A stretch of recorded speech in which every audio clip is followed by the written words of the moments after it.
Break नंतर आपल्या सर्वांचं पुन्हा एकदा स्वागत आहे मतदारसंघाचा पंचनामामध्ये। आपण आहोत कल्याण पश्चिम मतदारसंघामध्ये। आपल्या समेत आहेत आमदार प्रकाश भोईर, याच्या व्यतिरिक्त आपल्या समेत आहेत रवीजी पाटील इच्छुक उमेदवार, सचिनजी पोटे आपल्या समेत आहेत आणि प्रकाशजी पेंडकर। तीन इच्छुक उमेदवारांना सामना देत आहेत। या ठिकाणी आमदार प्रकाश भोईर चहापानाचा कार्यक्रम आहे। आतापर्यंत आपण विरोधकांसमवेत चहापानाचे कार्यक्रम पडद्यामागे बघितले असतील, प्रत्यक्षात पाहूयात आपल्या समेत चौघही आहेत।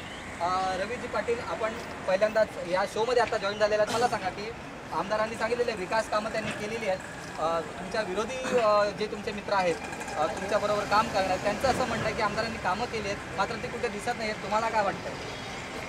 खरं तर कल्याण पश्चिम मतदारसंघात इन्फ्रास्ट्रक्चर डेव्हलपमेंट होणं फार गरजेचं होतं। तर वाहतुकीच्या दृष्टीने जर आपण पाहिलं, मी मगाशी दुर्गाडी किल्ल्याला जॉईन झाल्यानंतर आमचे सन्माननीय मित्र सचिन पोटे बोलत होते, त्यावेळेला मी ऐकलं की दुर्गाडी किल्ल्याची अवस्था वगैरे वगैरे, पण दुर्गाडी किल्ल्याचं हे पुरातत्व खात्याकडे विभाग असल्यामुळे ते त्यांच्या शासनाकडेच आहे, ते त्यांना त्याची काळजी असलं पाहिजे होतं। आमच्या शिवसेना पक्षातर्फे आम्ही रंगरंगोटी करतो दर नवरात्रीला आणि ते आमच्या परमिशन घेऊन कलेक्टर साहेबांची आम्ही करत असतो, पण त्यांनी जर पुढाकार घेतला असता तर शासनाकडून ती परवानगी आणली असती, त्या किल्ल्याचं रूप बरोबर बदली झालं असेल, त्याला आमदार साहेबांनी पण प्रयत्न करायला पाहिजे होते।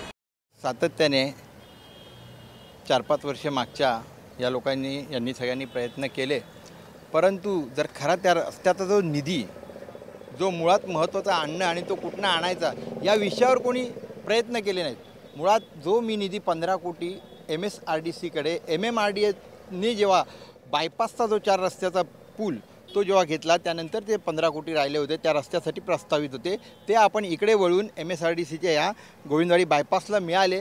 त्यानंतर तुम्ही हवं तर ते पत्रव्यवहार पण बघा आणि त्यानंतर त्या रस्त्याचं काम सुरू झालं। त्यानंतर हा रस्ता चालू होऊन पण हा समांतर पूल जो परत होऊ शकत नव्हता, त्याशिवाय या शहरातल्या ट्रॅफिकवर कुठलाही प्रकारचा परिणाम झाला नसता, उलटी ती वाहनं पण वाढणारच आहेत।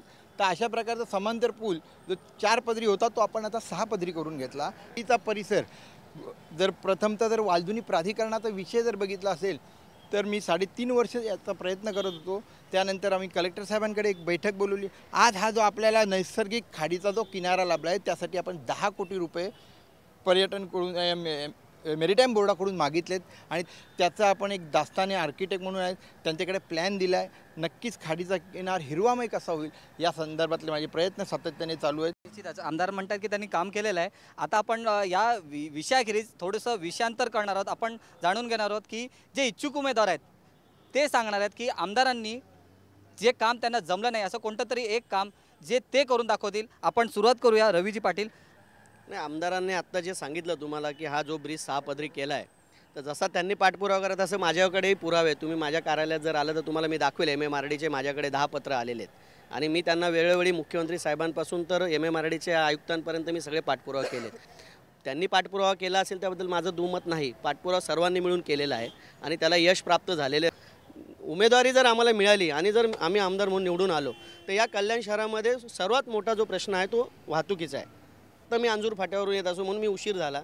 अंजूर फाट्यावरून येत असताना जी त्रास होतो तो आज तुम्ही बायपासला जर पाहिलं तर तिथून एलिव्हेटेड ब्रिज असणं गरजेचं आहे कोणपर्यंत, या दुर्गाडीच्या ब्रिजपर्यंत। तो एलिव्हेटेड ब्रिज झालं तर तुम्ही डायरेक्ट ठाण्यावरून निघालं तर 15 मिनिटात कल्याणमध्ये पोचाल। याच्यासाठी तुम्ही पाठपुरावा केलं तर काय वावगं ठरणार नाही दुसऱ्याच्या मतदारसंघात आहे म्हणून। आणि दुसरं कल्याणमधून मी प्रस्ताव आता दिलेले आहेत बऱ्याच वेळा की लाल चौकी ते बैल बाजार आणि सुभाष चौक ते बैल बाजारला जॉईंट असा एक एलिव्हेटेड ब्रिज असणं गरजेचं आहे, जेणेकरून खालची वाहतूक जी कल्याण शहराची असेल ती निघेल आणि बाहेर ज्यांना जायचं असेल ते बाहेरच्या बाहेर निघून जातील। अशा प्रकारचे मुख्य 2 रस्ते जे ते होणं गरजेचं आहे। हे झाले रवी पाटील यांचं म्हणणं आहे। तुम्हाला काय वाटतं सचिनजी? इन्फ्रास्ट्रक्चर उभं करणं हेच तर महत्त्वाचं काम आहे या शहरामध्ये।